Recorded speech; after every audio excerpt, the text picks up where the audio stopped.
और यही परंपरा आगे बढ़ती है।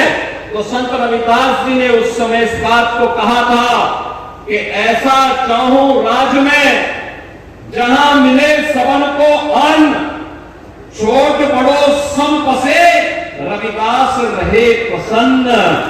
बहनों और भाइयों, कितनी दिव्य वाणी है, कितनी दिव्य वाणी है सदगुरु रविदास जी महाराज की। उन्होंने कहा यह रविदास तब प्रसन्न रहेगा जब बिना भेदभाव के सबको समान रूप से अधिकार मिलेगा, सबको अन्न मिलेगा। और याद करिए, संत रविदास जी महाराज की इन बातों को अक्सर किसी ने लागू किया। भारत के प्रधानमंत्री मोदी जी ने प्रधानमंत्री गरीब कल्याण अन्न योजना के माध्यम से भारत के 81 करोड़ लोगों को 81 करोड़ लोगों को कोरोना जैसी महामारी से लेकर के अब तक लगातार अन्न का वितरण कराया जा रहा है। यह होती है संतों की प्रेरणा। ये मेरा सौभाग्य है सदगुरु रविदास जी महाराज की पावन जन्मभूमि चीर गोवर्धन काशी में, वहां पर प्रधानमंत्री मोदी जी की प्रेरणा से हम लोगों ने पहले वहां पर 14 के पहले, मोदी जी के आने के पहले वहां जाने का रास्ता बहुत संकरा था, सिंगल लेन का सड़क था। आज हमने वहां 4 लेन की सड़क से जोड़ दिया है। आश्रम को भव्य रूप दे दिया है, बहुत भव्य रूप दे दिया है। और आश्रम को भव्य रूप देने के साथ साथ सदगुरु रविदास जी महाराज की भव्य प्रतिमा स्थापना के साथ साथ अन्न क्षेत्र का निर्माण और रविदास जी महाराज के नाम पर सैकड़ों बीघा लैंड जमीन को खरीद करके वहां पर सदगुरु रविदास जी महाराज का उनके नाम का पार्क और उनकी भव्य प्रतिमा की स्थापना का काम भी वहां पर आज मोदी जी की प्रेरणा से संपन्न हो चुका है। बहनों भाइयों, इन दिव्य संतों ने समाज को एक राह दिखाई और वह राह एकता की राह है, एकता की राह है, समाज को जोड़ने की राह है।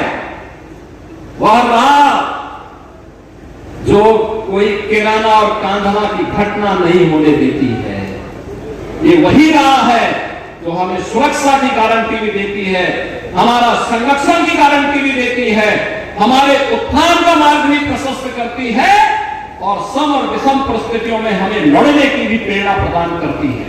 और यही तो कार्य सदगुरु रविदास जी महाराज की प्रेरणा को आगे बढ़ाने का काम किया है। इस सुख तीर्थ में संत स्वामी ज्ञान भिक्षुदास जी महाराज ने, एक दिव्य संत थे। सुख तीर्थ भारत की सनातन धर्म की परंपरा का एक पौराणिक तीर्थ है। आज से नहीं, ये भागवत भूमि है।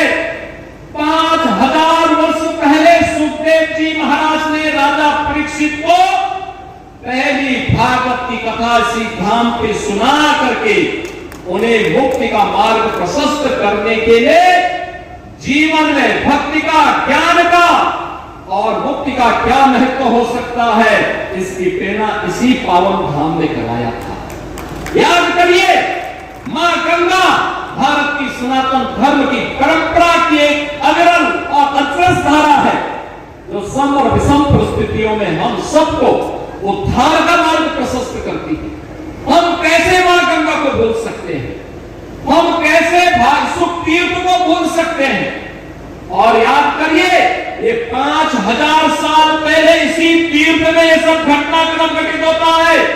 दुनिया के अंदर कोई मत, मजहब, संप्रदाय ये तो बताएं कि 5000 साल का इतिहास कितने लोगों का है, कितने लोगों का है। ये केवल दावा आप कर सकते हैं जिसके उत्तराधिकारी आप हैं और जिसके बाद हमारे पूज्य संत जन हैं, जो आज यहाँ पर इस तीर्थ में यहाँ उपस्थित हुए हैं। और बहनों भाइयों, आज हम यहाँ पे संत स्वामी ज्ञान भिक्षुदास जी महाराज की 65वीं पुण्यतिथि पर हम एकत्र हुए हैं।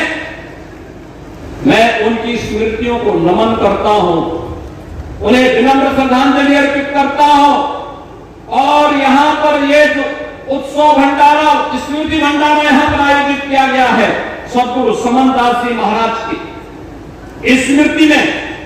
यहाँ पर मुझे स्वामी पूज्य स्वामी गोवर्धन दास जी महाराज कह रहे थे कि लाखों की संख्या में श्रद्धालु यहाँ कल से आए हुए हैं। मैंने कहा मुझे भी इसी बहाने उत्साही युवाओं के साथ संवाद करने मिलने का एक अवसर प्राप्त होगा। और बहनों और भाइयों, मैं तो आपसे कहने के लिए आया हूं, इसलिए कहने के लिए आया हूं कि इस बार तो नहीं हो पाया, लेकिन अगली बार यहाँ के पूज्य संतों की प्रेरणा से जो मां गंगा की धारा को यहाँ से लेकर के गए हैं, यहाँ पर इस सदगुरु रविदास मिशन से जुड़े हुए समनदास जी महाराज के पावन आश्रम के सामने भी सदगुरु रविदास और पूज्य संत समनदास जी महाराज की स्मृति में एक घाट का निर्माण हम लोग कार्य करके पूरा कर चुके हैं। यहाँ की सड़कों के चौड़ीकरण के कार्य को भी आगे बढ़ाएंगे, जिससे आने वाले आप किसी श्रद्धालु को आने वाले समय में संकट नहीं आएगा। आराम से पार्किंग की व्यवस्था की जाएगी और पार्किंग की व्यवस्था के साथ साथ यहाँ के सुंदरीकरण के कार्य को आगे बढ़ाना, सत्संग सभागार की स्थापना करने का कार्य भी यहाँ पर हम लोग आगे बढ़ाएंगे, जिससे आने वाले समय में आने वाले श्रद्धालु को सम विषम परिस्थितियों में किसी भी प्रकार की समस्या का सामना न करना पड़े। बहनों और भाइयों, जब अच्छी सरकार आती है और पूज्य